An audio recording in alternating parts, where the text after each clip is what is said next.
Hey, what is up, you guys? This is Eric with OzoneTCG, and today we are taking a look at the long-awaited competitive Albaz deck profile. We're going to go ahead and get right on into it. We're going to split it up into sections on kind of the engines and how you're supposed to play the deck. So we're going to start off with the Despia Albaz cards. We have 2 Despian Tragedy. This is your searcher for the deck. If it's sent to the graveyard or banished by a card effect, kind of like Shroud, but against its effect, if you banish it, you can add any Despia monster from your deck to your hand once per turn. You can also banish it once per turn from your graveyard to target a branded spell or trap in your graveyard and set it to your field. You can only use each effect once per turn, and only once per that turn, again similar to Shroud cards, but it's good for recovery. Definitely need to play at least 2, maybe even 3 depending on your build, but really 1 isn't enough because you do need to use the search at least twice per game. We also have Despian Comedy, which I've been using for the longest time, but this interacts with Rebellion. Sometimes if you have your tragedy in hand already, you can go ahead and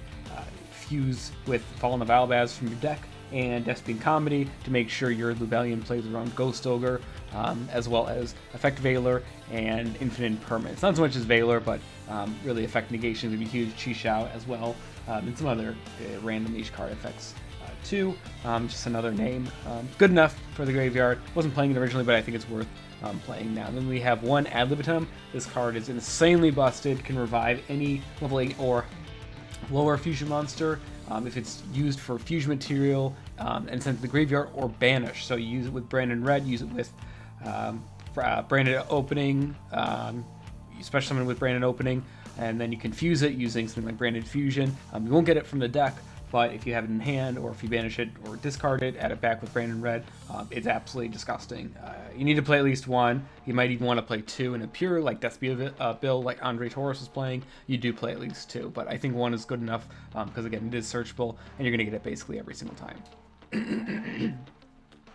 And then we have 3 Albaz. This card was just announced for reprint in Ghosts from the Past 2. You do need to play at least 3 in the deck.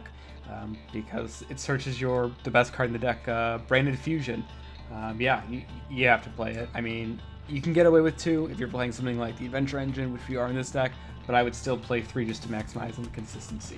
Then we have the 2 Fallen of Albaz. You do need to play at least 2 as well, again, for consistency, because drawing 1 or getting 1 banished or removed somehow does interrupt your plays quite a bit. I would recommend playing 2 in that case. And this is also a card we play kind of not seen too often, even in the OCG, is Albion the Shrouded Dragon. You can mill any branded spell or trap from your deck to your hand as cost, and if it's in your hand, you can put it on the bottom of your deck, draw a card. So it acts like a fake upstart while putting a resource in the graveyard. You can send Branded Retribution or Branded Sword in order to get some additional resources from your graveyard or from banish. And then, of course, we have the main card we've been waiting for months for. This card is Branded Fusion. It took me forever to actually get structure decks today. Whole mishap with locals and stuff, but we have them. This is the best card in the deck by far. It's a Shroud fusion that's live every single time. You can't special summon from the extra deck except for fusion monsters the turn you activate it, ignoring Verte Anaconda's send effect, of course, but you can fuse materials from the deck. I mean, it's insanely powerful on its own. Gets a banished 1 basically for nothing, just by itself, just by playing it. You play 3. No questions asked at all. It's also super, it's cheap beyond the structure decks. You need to play 3. And then we have the triple Branded Opening. We are playing the Adventure Engine, so we want to make sure we're using this more so than normal summon effects, because they conflict, of course, with the with the Adventure Engine.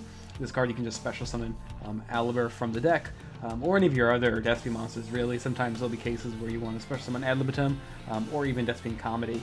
If you discard Despian Tragedy for this, you actually get Despian Tragedy search effect, because this discards as a card effect. So if they ash it, cool. You don't lose any cards in your hand besides itself, of course.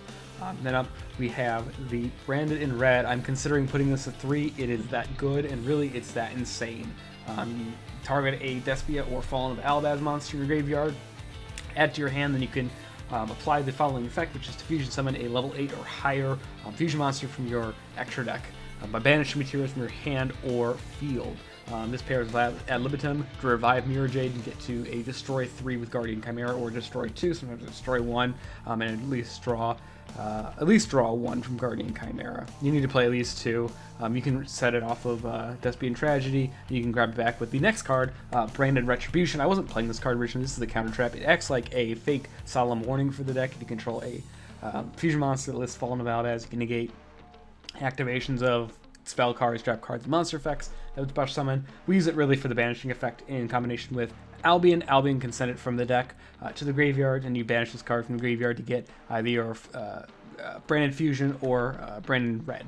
That's really the only reason. It's okay to draw as well because it's always a negate anyway. And we always have an Albaz Fusion basically, so it's basically always live. For the next couple engines, we have some of the busted cards, the unfair cards. Fusion Destiny package, it's a fusion deck. You need to play Destroyer, Phoenix, Enforcer. That's how it goes. We have the Fateful Adventure, Fate Monsters, Adventure Engine. We have all of that in here. We have the triple Water Enchantress. You have to play that. You have to play Wandering Griffin at least one. Rite of Aramesir, you got to play at least 3 of these. I play more if I could. It's just that good. And then the one Fateful Adventure, one Draco back, and then the extra copy of Water Enchantress, which is Foolish Burial, of course. I think it's really good in this deck to play Foolish because you can also send Deathbeam Tragedy, the mill, or excuse me, the ad, and then you can also send some of your ad Libitums or Deathbeam Comedy, add it off Brandon Opening, anything like that. Yeah, we need to play those. I would recommend playing the Adventure Engine until something not better necessarily comes along, but until more builds are established. I think there's merit to not playing the Adventure Engine, but at least for right now, I think the Adventure Engine is just basically the best way to play the deck. And then for defensive, triple Ash, triple Nibiru, triple Ogre, triple Veiler, triple Crossout, and one Called by the Grave. You have to play a ton of hand traps this format currently until adventures hit, until some of these crazy combo decks are hit. You gotta play as many as possible. You gotta play this card. If you're playing adventure stuff, you need this card. I used to hate it. Now it's insanely busted because of how many homogenous decks there are in the format playing adventure stuff and even potentially playing Albaz as well. That's it for the main deck. I think it's 50 cards approximately, something like that. But you're always playing extra cards, and you play the Adventure Engine because you don't want to draw some of your bricks, and you play a lot of them. And of course, we have some of the Japanese tokens. They came as super rare, so they are hollow. Just nice to have them. I have 2 sets of each of them. I'll be playing these whenever I play the deck. But you get common ones in the actual Albaz structure deck in a TCG. Extra deck, we have 2 Link monsters. We have Link Spider for your token of Rite of Aramesir, and Verde Anaconda. Again, it's a fusion deck. You have to play this. You have to play this with DP. If you play DP, you really should be playing both of these. This is to play again around Nibiru, or if you have your token from Rite of Aramesir, you just use a token to go into that, as well as Wandering Griffin Rider if all your plays walk, anything like that. Not much else. You can't use these if you activate Branded Fusion, but that's okay. It's okay if that happens. If you need to just use these, you can go Verde Anaconda plus Fallen of Albaz after sending Branded Fusion to summon Mirror Jade. So those are all options, but yeah. And then for the fusion monsters, we play the One Guardian Chimera. This card's insanely busted. This card was made to go with Albaz. R&D clearly made it to go together because you can banish materials from your hand and field to summon this with Brandon Red on your opponent's turn because it's a quick play. Then you get destroy 1, at least draw 1. It fixes your hands a lot of times because you're discarding, sending cards from your hand to the graveyard with your adventure stuff and with Rebellion. Yeah, it's just insane. We also play the Veiler over Impermanence for right now because of this card, because we always rather would have hand traps that are monsters rather than something like Impermanence. That's really the only reason. If anything changes, we'll be sure to play. So you can play 2 of these if you want. If you want to cut some of the other cards in the extra deck, but I think you need at least 1. You absolutely need at least 1. Of course, Destroyer, Phoenix, Enforcer. It's literally the most busted card they've made in the past 2 years. You have to play this card at least 1. Yeah, nothing else to say about it. And then we have some of the new fusions. Again, couldn't wait to play these. Where they are Lubellion, the Searing Dragon, and Mirror Jade, the Ice Blade Dragon. These are some of the best Albaz fusions. These are the best Albaz fusions created so far. We get another really good one in Dimension Force, but for the structure deck, these cards are insane. This is a banished once per turn. You can revive it. It's not a hard once per turn, though. Revive it off of Ad Libitum, and then you get another banish. So it automatically just removes 2 of your opponent's resources for free. For the plays you're already doing, Rebellion can recycle them too. Can summon any of your any level 8 or higher fusions. So if you're banished, I don't know, Destiny Hero cards for some reason you didn't summon DP, you can summon DP. You can summon Guardian Chimera if you so want. Anything like that. You need to play at least 2 of each of these. These cards are busted. And some of the other lesser Albaz card or Albaz related fusions. Albion the Branded Dragon. This card's really good because it sets a branded spell or trap from the deck, or it can add to your hand. Usually you'll set Branded Red though. Just generate some advantage each turn for free, and you send it off Mirror Jade again for free because Mirror Jade's mills is cost. Yeah, you gotta play at least 2. Some people are playing 3. Don't know if you need those necessarily, but I think they are it's just good enough to play at any amount above 2. So pick what you want, and yeah, if you want to cut some other cards for the extra deck for this guy, please do so. This card is just insane. You need at least 2. 1 Masquerade. I would love to play 2 of this card. This card is insanely fun to use against the opponent, especially if you could summon 2 in something like Pure Despia, especially like versus Fluon or Reese, which is traditionally a bad matchup. They basically have to pay down to like 2,800 to even do anything. I play more, but really it's only okay in this deck compared to something like Despia. It is nice that it can float though, and that it is a level 8 or higher, so you can float into this with Branded Red, but you just need 1. And then Predaplant Dragostapelia. Again, you can summon this off of Super Polymerization, Branded Red. Not branded fusion exactly, but you can lead your fusion into there by using Lubellion, because Lubellion can summon level 8 or lower. This is a level 8 fusion. Really good in the mirror. Basically, whoever summons this and is resolving Branded Red more often wins the match. That's usually how it goes. Still a very skill-expressive mirror match, but you definitely need to be playing at least one of these, especially the more Albaz takes off. And then we have Despian Queritus. This card recently went up in price to almost $20. It is just a worse Masquerade. The reason why you play this though instead of a second Masquerade is for the float effect. Sometimes the attack reduction will come up, but the float effect will come up in the mirror because sometimes you'll force your opponent to banish this, or you can make some weird chain plays to remove this from the board, or make it so you only have this monster on your side of the field, force him to Mirror Jade, cool, and you get to float into Albaz. Yeah, you need to play at least maybe one of that. I think this will change later to where you don't need this card at all, and you'll play maybe a second Masquerade. Then we have Sprin the Iron Dash Dragon. This card's another good card to send off of Mirror Jade. It's okay in this specific version. In other versions where you do play Spring in this kit, it's much better because it can summon this from the deck. But it can also summon Fallen of Albaz from the deck, so it's not the worst, it's just another target, and it's good to play around Contact C because I think that card might see play versus Albaz Mirrors. Good card in the mirror too, Contact C that is, and this is a good way to play around it, so I'd still play it.